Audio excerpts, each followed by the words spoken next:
ಅಥಣಿ ಹಾಗೂ ಕಾಗವಾಡದಲ್ಲಿ ಕೊಯ್ನಾ ಜಲಾಶಯದ ನೀರು ಬಿಡುಗಡೆಯಾದರೆ ತೊಂದರೆಯಾಗಬಹುದು. ಆದ್ದರಿಂದ ಇಲ್ಲಿನ ಜನರು ಸುರಕ್ಷಿತ ಸ್ಥಳಕ್ಕೆ ತೆರಳಬೇಕು ಎಂದು ಜಿಲ್ಲಾಧಿಕಾರಿ ಮೊಹಮ್ಮದ್ ರೋಷನ್ ಹೇಳಿದರು.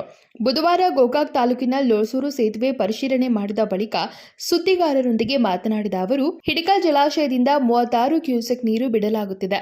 ಗೋಕಾಕ್ ನಗರದಲ್ಲಿ 220 ಮನೆಗಳಿಗೆ ತೊಂದರೆಯಾಗಿದೆ. ಎಲ್ಲರನ್ನ ಸ್ಥಳಾಂತರ ಮಾಡಲಾಗುವುದು. ತಾತ್ಕಾಲಿಕವಾಗಿ ಕಾಳಜಿ ಕೇಂದ್ರ ತೆರೆಯಲಾಗಿದೆ ಎಂದರು.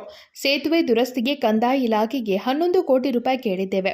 ಲೋಕೋಪಯೋಗಿ ಇಲಾಖೆಯಿಂದಲೂ ಕೇಳಿ ಲೋಳ್ಸೂರು ಸೇತುವೆ ದುರಸ್ತಿ ಮಾಡಿ ಶಾಶ್ವತ ಪರಿಹಾರ ಕಲ್ಪಿಸಲಾಗುವುದು. ಕೆಪಾಸಿಟಿ ಬಿಲ್ಡಿಂಗ್ ಫಂಡ್ನಿಂದ 11 ಕೋಟಿ ಅನುದಾನ ಬಿಡುಗಡೆ ಮಾಡಿದ್ರೆ ಈ ಸೇತುವೆ ದುರಸ್ತಿ ಮಾಡಲಾಗುವುದು ಎಂದರು.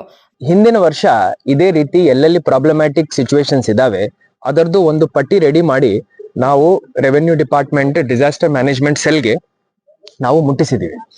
ಅದರಿಂದ ನಮ್ಮ ಜಿಲ್ಲೆಗೆ ಈ ಕೆಪಾಸಿಟಿ ಬಿಲ್ಡಿಂಗ್ ಫಂಡ್ ಅಂತ ಏನು ಫಂಡ್ ಇದೆ ಅದರ ಅಡಿಯಲ್ಲಿ ನಮಗೆ 11 crore rupees ಸ್ಯಾಂಕ್ಷನ್ ಮಾಡಿದ್ದಾರೆ. ಅದರಲ್ಲಿ ನಾವು 4 ಮೇಜರ್ ಬ್ರಿಡ್ಜಸ್ ಮಾಡ್ಕೊಳ್ತಾ ಇದೀವಿ.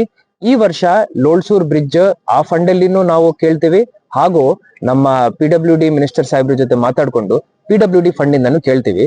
ನನಗೆ ನಂಬಿಕೆ ಇದೆ ಈ ವರ್ಷ ನಾವು ಈ ಫಂಡ್ ಅನ್ನು ಸ್ಯಾಂಕ್ಷನ್ ಮಾಡ್ಕೊಂಡಿದೀವಿ ಅಂದ್ರೆ ಮಳೆ ಮುಗಿದಿದ ನಂತರ ಒಂದು ಹೊಸ ಬ್ರಿಡ್ಜ್ ಇಲ್ಲಿ ಮಾಡ್ಲಿಕ್ಕೆ ಸಾಧ್ಯವಾಗುತ್ತದೆ. ಇದೇ ರೀತಿಯ ಕೆಲಸ ಬೇರೆ ತಾಲೂಕುಗಳಲ್ಲಿ, ಈ ತಾಲೂಕಲ್ಲಿನೂ ಬೇರೆ ಬ್ರಿಡ್ಜ್ಗಳಲ್ಲಿ ನಾವು ಮಾಡ್ತಾ ಬಂದಿದ್ದೀವಿ. ಈ ವರ್ಷ ನಾವು ಮಾಡ್ತೀವಿ. ಮನೆ ಮುಳುಗಡೆಯಾದವರಿಗೆ ಸಹ ಶಾಶ್ವತ ಪರಿಹಾರ ಕಲ್ಪಿಸಲಾಗುವುದು. ಕುಂಬಾರ್ಗಲ್ಲಿ ಮೀಟದ ಮಾರ್ಕೆಟ್ ಅನ್ನ ಸ್ಥಳಾಂತರ ಮಾಡುವ ಅವಕಾಶ ಇದೆಯಾ ಎನ್ನುವುದು ಪರಿಶೀಲನೆ ನಡೆಸಿ ಸರಿಪಡಿಸಲಾಗುವುದು ಎಂದರು. ಮಳೆಯ ಪ್ರಮಾಣ ಕಡಿಮೆಯಾಗಿದೆ.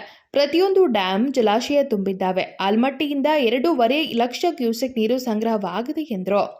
ಸಂಕಲ್ಪ ಶಿಂದೆ, KMM ಕನ್ನಡ ನ್ಯೂಸ್, ಗೋಕಾಕ್.